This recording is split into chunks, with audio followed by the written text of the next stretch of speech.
प्रभु यीशु के सामर्थ्य नाम में आप सबको जय मसीह की। Praise the Lord. आइए आज के मनन के लिए हम प्रभु के वचन को निकालें। पहला पत्रस अध्याय 5 वचन 6 और उसका 7 वचन। यहाँ इस प्रकार से लिखा है, इसलिए परमेश्वर के बलवंत हाथ के नीचे दीनता से रहो, जिससे वह तुम्हें उचित समय पर बढ़ाए। अपनी सारी चिंता उसी पर डाल दो, क्योंकि उसको तुम्हारा ध्यान है। Praise the Lord, hallelujah. प्रभु के लोगों, वर्तमान समय जब आप इस समय में इस वचन को सुन रहे हैं, हो सकता है आप में बहुत सारे लोग चिंतित हों। जीवन में बहुत सारी चिंताएं होंगी। धन की चिंता, नौकरी के लिए, काम के लिए, कोर्ट कचहरी के मामलों के लिए, बेटी बेटा के शादी ब्याह के लिए, बहुत सारी चिंताएं। और इन सब के बीच में ये वचन कि परमेश्वर के बलवंत हाथ के नीचे दीनता से रहो, ताकि वो तुम्हें उचित समय पर बढ़ाए। परमेश्वर के वचन में लिखा है, अपनी सारी चिंता उस पर डाल दो। प्रभु के लोगों, कई बार प्रभु के साथ संगति करना बहुत मुश्किल लगता है। क्यों? क्योंकि आप प्रार्थना करवा रहे हैं, उपवास रख रहे हैं, आराधना कर रहे हैं, मन्नत भी मान रहे हैं, फिर भी समाधान नहीं दिख रहा है। कई बार वो चीज़ें हमें दिखाई नहीं देती, और जब हमारी प्रार्थना का विषय या हमारे आवश्यकता के विषय जब हमको नहीं मिलते हैं, हमारा मन निराश और हताश हो जाता है। पतरस जब कलीसिया को निर्देश दे रहा है, तो ये वो नहीं कह रहा कि आपको ये प्रार्थना करना है कि शैतान टल जाए, समस्याएं टल जाए। नहीं, वास्तव में वो ये बताना चाहता है कि प्रभु के बलवंत हाथ के नीचे में बहुत ही दीनता के साथ रहो। क्यों? क्योंकि प्रभु आपको बढ़ाने का समय जानता है। प्रभु के लोगों, जरा सोचिए, अगर आप दानियल के जीवन को देखें, कितने बार, कितने तरीके से और कितने भयंकर रीति से वो सताया गया, सिंह के माद में डाल दिया। शद्रक मेशक अबेदनगो, वो तो प्रभु के खरे दास थे ना। उन्होंने तो कोई पाप नहीं किया, दंडवत नहीं किया, प्रणाम नहीं किया राजा को, फिर वो क्यों आग के भट्ठे में डाले गए? क्या आपने कभी प्रश्न किया कि अय्यूब जो खरा था, अय्यूब तो पवित्र जीवन बिता रहा था, फिर क्यों इतनी भयंकर विपत्ति आई?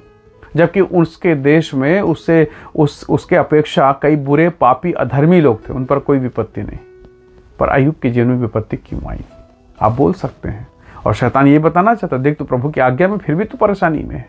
परमेश्वर के लोगों, जब आप बाइबल को सही रीति से पढ़ेंगे और समझेंगे, तब आप परमेश्वर की योजना को समझेंगे। हालेलुया। प्रभु के लोगों, अय्यूब, उसका जीवन पीड़ा, तकलीफ और वेदना से गुजरा, पर आप आखिरी अध्याय को निकाल कर देखें, परमेश्वर ने उसे दुगना दिया। परमेश्वर के लोगों, एक किसान जब खेती किसानी करता है, जरा सोचिए, अगर वो खेत में हल ना चलाए, वो खेत में अगर हल को नहीं चलाएगा, ट्रैक्टर को लेके नहीं जाएगा, उसमें भिड़ेगा नहीं, तो कैसे फसल पैदा होगा? ये उसका तरीका है। वो हल लेकर जाएगा और उसके सीने को चीरेगा, धरती को चीर देगा। परमेश्वर के लोगों, उस सूखी जमीन को पूरा कीचड़ से भर देगा, और तब एक उत्तम पैदावार दिखाई देता है। हालेलुया। प्रभु के बेटे और बेटियों, याद रखिएगा, यदि इस जमीन के साथ अगर एक किसान कहे कि मैं उसे छूऊंगा नहीं, उसमें हल नहीं चलाऊंगा, तो कैसे ये अनाज पैदा होगा? परमेश्वर के लोग, यह असंभव है। प्रभु के लिए असंभव है। जब वो आपको पीड़ा में डालता है, जब आपको वो तकलीफ में डालता है, तो वो उसकी इच्छा नहीं है। वास्तव में वो आपको दुगना करने का तरीका है, वो आपको आशीषित करने का तरीका है। आप सोचेंगे, मैं तो प्रार्थना करवा ही रहा हूँ, ये समस्या आज कटी थी, मुश्किल से 2 महीना मैं ठीक रहा, और फिर से जस का तस।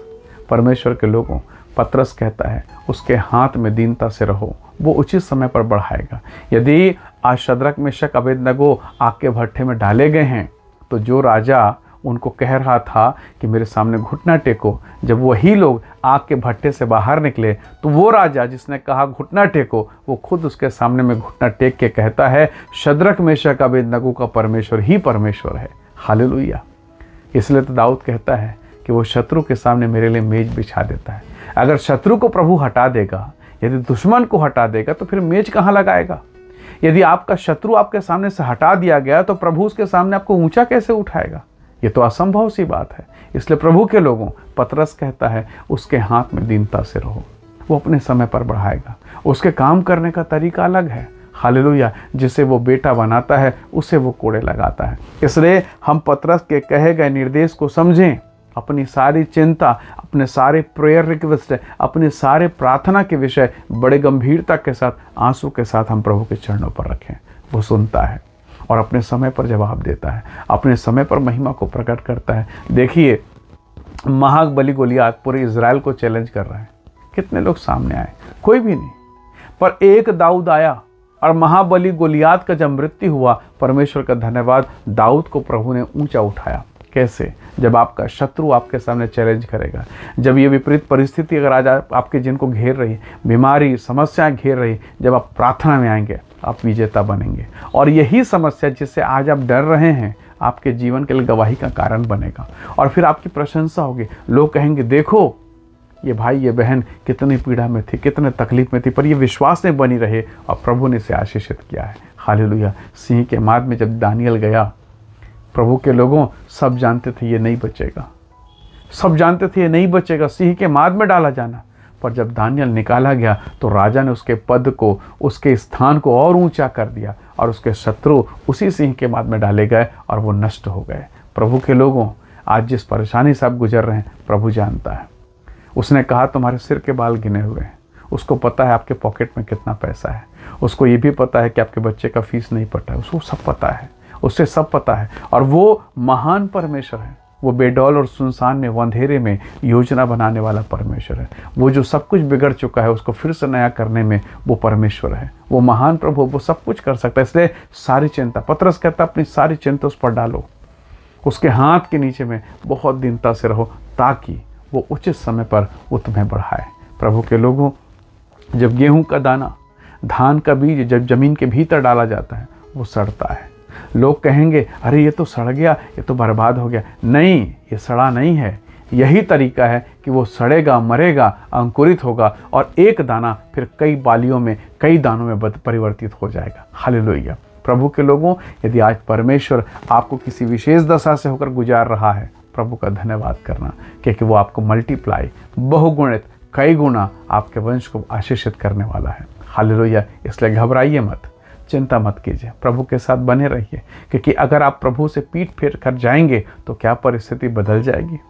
क्या आपकी स्थिति में परिवर्तन हो जाएगा? कदापि नहीं। इसलिए प्रभु के साथ बने रहें, क्योंकि वो परिस्थितियों का निर्माता है, परिस्थितियों को बदलने वाला परमेश्वर है। वो तूफान, वो आंधियाँ जो आपको घेर रही है, जब यीशु डांटेगा सब कुछ चैन हो जाएगा। आइए दुआ करें और प्रभु से कहें कि प्रभु हमें सामर्थ्य दे, ताकि आपके हाथ के नीचे में बहुत नम्रता के साथ, बिना कुड़कुड़ाए, दीनता के साथ रहें, ताकि आप हमें बढ़ाएं।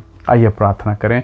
प्रेमी अनुग्रहकारी स्वर्गीय पिता, हम सभी अपने जीवन को आपके हाथों में सौंपते हैं और प्रार्थना करते हैं प्रभु कि जीवन की चिंताओं के बीच में, समस्याओं के बीच में, तकलीफ और निंदा और बदनामी के बीच में प्रभु आप हम पर ये अनुग्रह करें पिता, ताकि हम आपके सामर्थ्य हाथ के नीचे रहें, अपने समय पर बढ़ें, अपने समय पर हम फलें और आपकी महिमा का कारण होने पाएँ। हर एक भाई बहनों को जो परेशानी, तकलीफ और पीड़ा में है, आप छुटकारा दें, आशीष दें, और कोई शत्रु की सामर्थ्य, कोई दुष्ट की शक्ति इन्हें छूने ना पाए। अपने बच्चों पर दया कर पिता। धन्यवाद प्रभु, प्रार्थना सुनने के लिए प्रभु यीशु के सामर्थ्य नाम से मांगते हैं, आमीन, आमीन। प्रभु आप सबको बहुत ऐसे आशीष दे। Praise the Lord. जय मसीह।